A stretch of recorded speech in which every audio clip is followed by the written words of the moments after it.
Hey, okay, Balance Guy here. I'm going to show you, if your kids happen to play lacrosse, I'm going to show you how to build a really cheap, homemade lacrosse goal for your kids that have shooting practice. The main thing you need to realize is that lacrosse goal is about 6 feet wide by about 6 feet tall. I'm about 6'4", so I'm a little above the top of it, but I'm going to show you a real easy way to build one. You couldn't do this for a soccer goal, they're just way too big, but a lacrosse goal, no problem. Alright, let's get building. The first thing you're going to need are supplies to obviously build the goal. Now, when I stopped off at the hardware store the other day, the home improvement store, it cost me about $40–45 in parts. You may have some laying around the house. I just didn't happen to. The first thing you're going to need is some Schedule 40 PVC pipe. I got 2-inch diameter because it makes it a little bit thicker, a little more rigid. So I have 3 10-foot sections. Other than your piping, you're going to need some other supplies to put this goal together. The first component you need are some 90-degree couplings. They'll help you turn all the corners.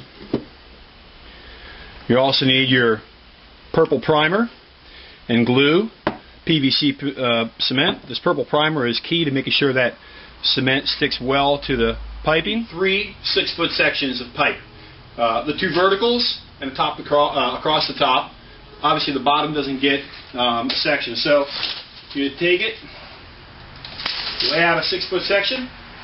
Okay, in a regulation lacrosse goal, it's 6 feet tall by 6 feet wide and 6 feet down the other end. Now also, the legs in the back that form a triangle are also 6 feet long, and it forms an equilateral triangle across the back. And of course, an equilateral triangle, each angle is 60 degrees because, of course, you remember from high school geometry, a triangle has 180 degrees in it, and if all the angles are equal, that would be 60 degrees apiece. Now, one of the problems with that in making a goal out of PVC is that they don't make 60-degree angles for anything. So we're going to have to work with what we've got, which are either 45s, 90s, or 22.5-degree angles. And I'm going to show you how to get around that with a little bit of geometry and some ingenuity. So to get around the problem of not having a 60-degree angle piece for your piping, what you've got is you're going to use a 90-degree piece at this back corner of the goal. So if you have a triangle with a 90-degree piece in the back, that's a right angle triangle, alright? And we're actually going to make this into an isosceles triangle. Again, if you remember your geometry, that's where the 2 legs of the triangle across from the hypotenuse are the same size. Here we have an isosceles triangle, and if you recall, this symbol is this is a right angle symbol right here, so we know that this is 90 degrees. We know the triangle altogether has to have 180, so 90 minus 100, or 180 minus 90 is 90, and if the angle AC and the angle BC are the same, they must therefore be 45-degree angles, okay? And from geometry, we know that if this side and this side are opposite, then those equal angles, that this side and this side are equal length. And going back to Pythagoras' theorem, if you recall, that is a squared plus b squared equals c squared. Now in this case, we happen to know that c squared, that's 6 squared, equals 36.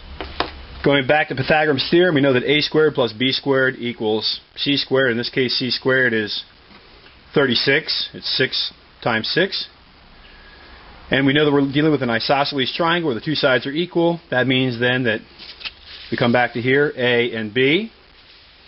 Then a squared equals b squared, or we can get rid of the square and say a equals b, which tells us that the 2 sides are equal, and then what's 36 divided by 2? It's 18. So we're looking for the square root of 18 to figure out the length of each of these 2 legs.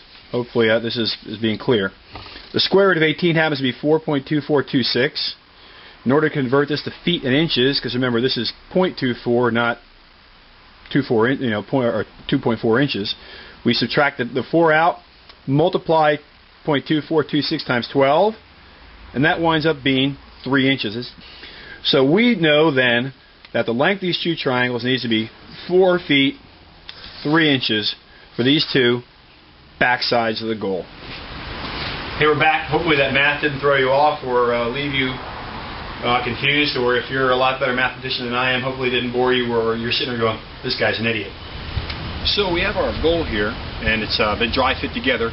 A couple last things we're going to check. I'm going to show you some places where we're going to make this a little bit better than it was. First thing we're going to do is check the height. It should be from the ground to the top 6 foot. Now, when we measured these pipes at 6 foot before, we didn't compensate for the length of the 90-degree turn here. So I'm about 6'5". And across we've got the same thing. That's 6'5". So what I'm going to do is, before I glue this together, I'm going to go back. I'm going to cut 5 inches off of each of these 3 pipes. That way we have a nice 6-foot opening. We're here now. We have all our pieces cut out. Cut these down. These 6-foot pieces, took 5 inches off of each of them to account for the size of these couplings. So they are at 5 feet 7 inches long. And our 2 4 feet back legs of that rear triangle on the goal. It's time to assemble them with our glue, put it together for good, and then we're going to attach our net. Ready to get going? Let's put it together. We're ready to glue some pipes up now. Now when you use this purple primer, it goes on first. You want to be careful with it. It will stain anything and everything it gets on. Another thing to realize is that obviously the vapors are harmful. Don't use it in an enclosed area, and hopefully you don't smoke, but if you do smoke, do not smoke when you're using this. So the way this stuff works, you take the primer out. It comes with a little knob, a little fuzzy on the end of it. You take it, you swab it around the inside. This stuff dries very, very quickly. All right, see here? Swab it all around the inside there. You take it to the pipe, all around the outside of the pipe. It will stain that plastic. All right.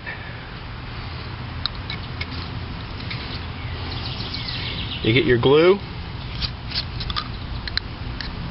Again, it's got another swab on it. You don't need to worry about this stuff drying. This purple stuff dries very quickly. Swab your glue around here. I'm going to put it back in. This looks messy. You take this in, you put it on. Alright, you want to spin that around. Make sure that glue is a good connection. Alright. We're going to do the next piece. Same thing for the next side.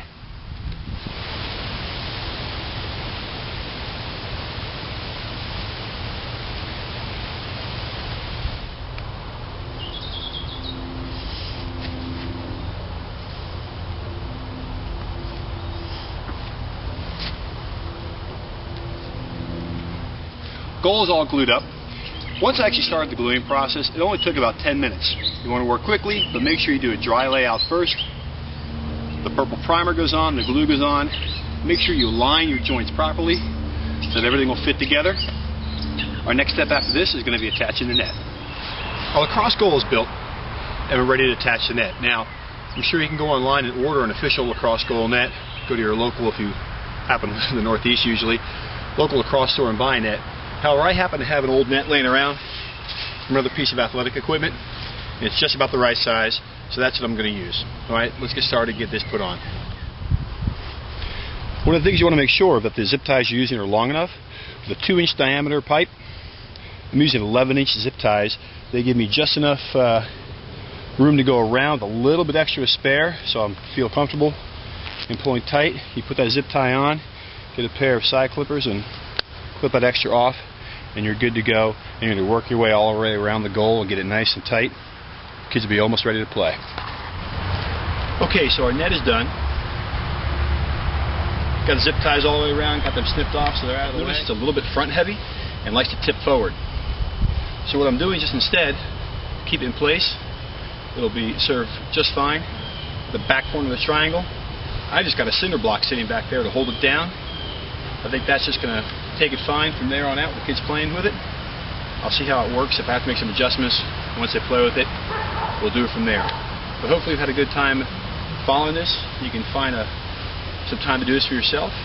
Hey, you know what? I'll be the first to admit it's not perfect. But for $40, an hour and a half of my time, it'll serve its purpose in the backyard for the kids. Enjoy.